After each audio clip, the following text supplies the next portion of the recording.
já é boa tarde, né? Então, dado o adiantado da hora, e eu sei que há pessoas, né, que querem falar, né, que querem interagir. Eu vou restringir o meu tempo o máximo possível, eu não vou fazer um debate, eu vou tentar reduzir aqui o tempo para possibilitar que as pessoas possam minimamente, né, ainda nessa parte da manhã, né, interagir com os expositores. Na medida que o Carlos Israel estava falando, eu estava mostrando aqui o mapa dos conflitos ambientais, porque ele foi mencionado, né, algumas vezes, e Carlinhos também, e eu foquei lá no norte de Minas, Carlinhos, em algumas fichas que a gente tem de Rio Pardo, das Sempre Vivas, etc. Na medida que você ia falando, eu ia tentando mostrar.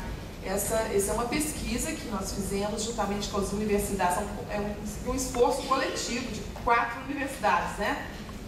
A UFGESTA, né, pela UFMG, o NINJA, o Núcleo de Investigações em Justiça Ambiental pela Universidade Federal de São João del Rei, a Unimontes, representada aqui pelo nosso colega Rômulo Barbosa, e a Universidade, mais recentemente, a Universidade Federal do Vale do Mucuri e do Jequitinhonha, né? É um trabalho que a gente vem desenvolvendo desde 2007, ele foi lançado em 2011 e nessa versão de 2011 ele tem 540 casos de conflitos ambientais.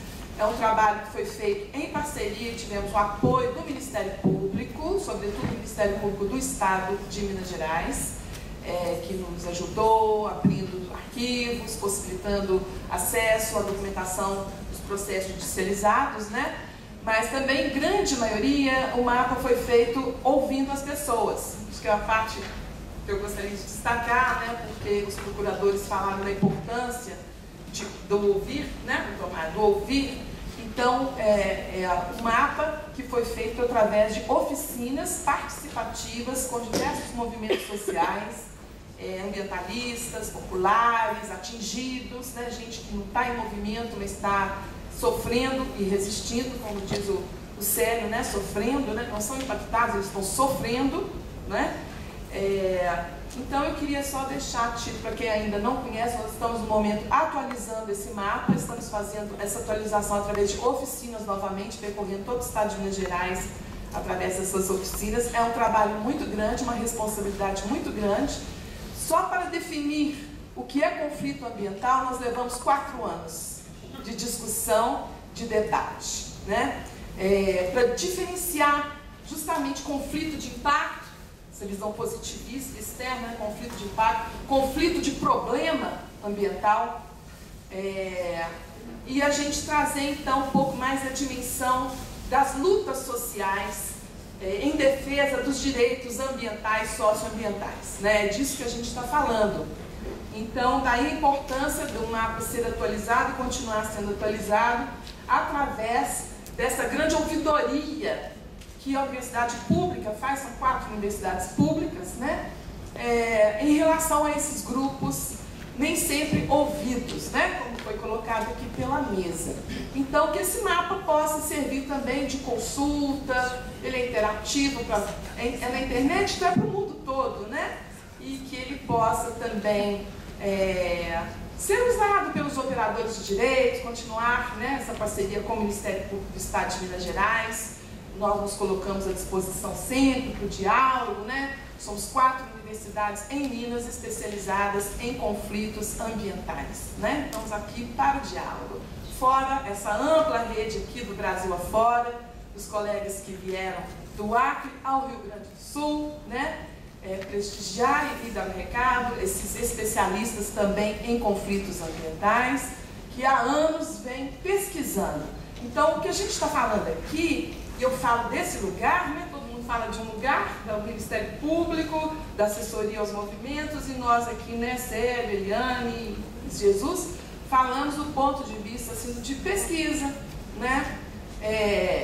Eu fiquei pensando assim, o que eu ia falar mais das tantas coisas que a gente já escreveu por aí, né?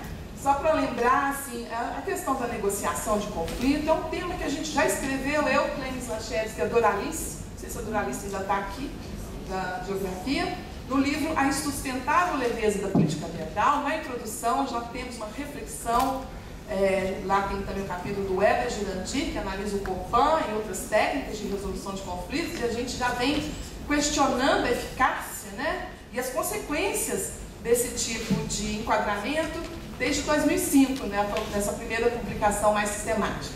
Depois, em 2010, nós lançamos o resultado do nosso encontro de 2008, que ele já mencionou, que é o livrão Desenvolvimento e Conflitos Ambientais, que a gente ali tenta também conceitualizar o conflito. Que conflito? O que é isso que nós estamos chamando de conflito, né?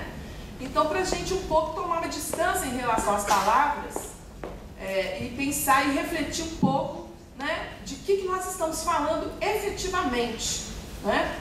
Então, só para amarrar um pouquinho e finalizar, porque eu disse que eu não ia fazer, né, não quero fazer, para deixar o Estácio, um pouco do que foi dito desde a abertura, com a abertura do Dr. João Akira e a conferência do Jean-Pierre, pelos colegas participantes aqui da mesa. Nós estamos falando da construção de direitos, né? A doutora Akira enfatizou bem o fato de que direitos eles são construídos em processos, geralmente de luta, não foi isso? Né? Então, direitos são construídos em processos sociais e são processos de luta. E essa luta implica justamente em tomar uma posição, se localizar, né? Assumir o lugar de fala, o lugar da sociedade e da maneira como vemos, da maneira como sentimos e percebemos o mundo e as coisas do mundo, né? Então, é tomar uma posição. Então, qualquer discurso, qualquer enunciação, inclusive os de dentro da ciência, ele é um discurso localizado, posicionado, né? E esse discurso, ele é um discurso que pode ou não estar de acordo com determinadas categorias do senso comum ou categorias e sentidos, né? Significados que são construídos por grupos hegemônicos da sociedade, ou podem ser, né, sentidos, noções, etc., trabalhadas do ponto de vista dos outros grupos, né? Daqueles que não têm o poder de nomear, de dar nome às coisas, de fazer esses nomes se transformarem em leis, né? E serem consagrados na letra, né? Então, é disso que a gente está falando. Então, quando eu digo que a gente já publicou muita coisa a respeito, eu estou dizendo dessa posição de quem já vem refletindo, como todos nós aqui, há mais de uma década, certamente, né? Nem vou falar quantas décadas, para não denunciar o que está evidente, mas é mais certamente de que duas, para mais, né? Que a gente vem refletindo sobre isso. Então, os direitos, né? Os direitos são direitos envolvidos em lutas por sujeitos sociais, né?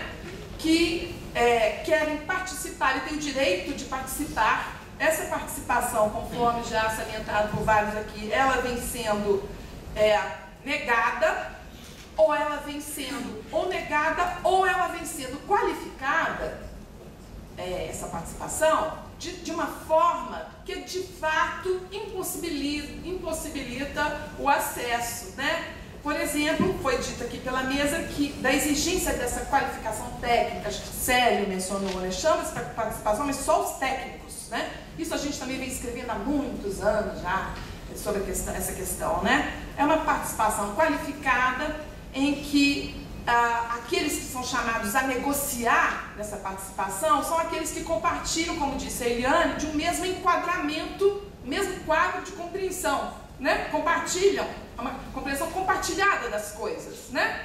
Então são técnicos com técnicos que vão falar do quê? Como diz o Sérgio, de impacto. É a linguagem do impacto, que é essa linguagem pretensamente objetiva, pretensamente, né? E aqueles que vão falar de dor, de sofrimento, de angústia, de perda, estão fora desse enquadramento, né? Estão fora desse quadro compartilhado de compreensão. Daí porque as suas vozes, né, são marginalizadas e invisibilizadas, eles são desqualificados para o debate. Eles são desqualificados, eles vêm aqui fazer choraminga, se queixar, fazer choraminga. E aqui é um espaço de debate técnico. Isso é uma forma de matar. Não se mata só com a violência da arma, se mata politicamente, negando ao outro, né, a sua qualificação como interlocutor político, né? Se mata ao tentar, por exemplo, enquadrar Também na academia, acadêmicos como radicais ou menos radicais, para mim é um elogio. Obrigada. Sou enquadrada, né? Porque se o outro está falando, ele fala de uma posição também que é não radical, né? Então ele também não, ele é o oposto do radical, vamos colocar assim. Então, quer dizer, há tentativas de matar, tentativas de fazer morrer, muito variadas.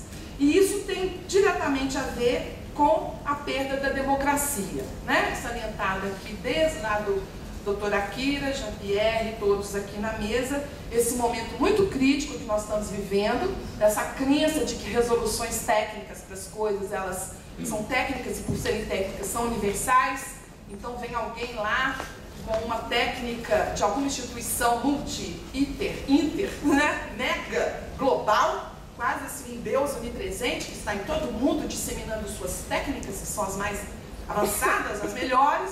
Vem acadêmicos do Massachusetts, não sei da onde, falar sobre conflitos num local que eles totalmente desconhecem a realidade, né? E que desconhecem exatamente o fato apontado por Eliane e tantos outros aqui, os outros também, de que nós temos aqui uma situação, sobretudo no Brasil, em que, como é que a gente pode falar, né, de compartilhamento de quadros e da possibilidade de negociação entre sujeitos sociais que, são diferentes culturalmente, salve a diferença. Nosso país é rico, já como dizia Lévi-Strauss, a humanidade é rica pela diversidade cultural, esse é o grande patrimônio, né, da humanidade, a riqueza cultural, são os índios, né, são os quilombolas, são os povos geraizeiros, e tantos outros. Somos diversos, salve, nem todos os países são, hein? A gente tem. Segundo, somos também, aí é o problema, desiguais, né? E o problema é quando a diversidade cultural é deslocada, né, e enquadrada como inferior, como sendo inferior. Aí você produz a desigualdade, né? A desigualdade. Então a gente tem que tomar muito cuidado com a diferença entre a desigualdade e a diferença, né? E essa desigualdade, ela impõe, né, capitais diferentes para barganha, para negociação nesse palco que se pretende construir de negociações, né? E a Eliane apontou muito bem a diferença aqui também, por outros, entre interesses e direitos, não é? Parece que ao dizer que tudo pode ser negociável, porque um conflito no sentido banal do termo, no sentido liberal do termo, há uma tradição, né? Eliane apontou, uma tradição de tratar o indivíduo, né, como ser interessado e que por natureza conflitua com o outro que tem interesse divergente. Então há que tomar cuidado com isso, porque isso a gente pode cair no risco do retrocesso, do perigo do retrocesso. Eu pedi a notação que eu fiz, doutora Akira, do princípio, né? Do não... Como é que é? Proibição do retrocesso. A proibição do retrocesso, lá no artigo 2 e 11 do PIDESC, né? Esse retrocesso que não é só tecnológico, é um retrocesso político e cultural, quer dizer, não cair nesse retrocesso, né? A gente já avançou e temos que continuar lutando em relação a essa conquista dos direitos. Então, nós não estamos falando só de interesse, né? Interesses existem, indivíduos existem também, mas nós estamos falando de sujeitos coletivos, de sujeitos sociais que sistematicamente têm tido seus direitos negados, excluídos, e ao lutarem por eles, hoje em dia, no contexto atual, essa luta vem sendo desqualificada como uma luta marginal, voltando para as margens, né? Os índios são preguiçosos, ociosos, marginais, coisas que a gente tem lido nos jornais do Brasil. Veja, Folha de São Paulo e agora o Tempo, aqui em Minas Gerais, né? Quando que eu pensei que eu fosse ainda viver para ouvir de novo isso que eu achava enterrado nos tempos dos meus pais, dos meus avós? Eu estou ouvindo isso de novo. Não é possível, isso é um retrocesso. Isso é um retrocesso perigosíssimo que a gente está vivendo, né? Então, os atores sociais que lutam pelos direitos estão sendo criminalizados, marginalizados, né? E há tentativas da desqualificação de um debate acadêmico, que todos nós aqui também lutamos academicamente, né? Sinceramente, espero não viver para ter que me candidatar a um prêmio CAPES Vale de sustentabilidade, que é o fim da picada, e nós aqui na academia também não estamos fora, estamos lutando para salvaguardar o espaço de autonomia do pesquisador da universidade pública, que não ganha muito, ganha singelamente um saláriozinho, mas tem um espaço de autonomia ainda, de pesquisa, de realização de evento com este título, né? Para dar nome às coisas, como diz o Célio, o nome é dor, é sofrimento, é perda, e o nome é formas de matar, formas de morrer, forma de existir. É hora de dar nome às coisas, é hora de ser radical.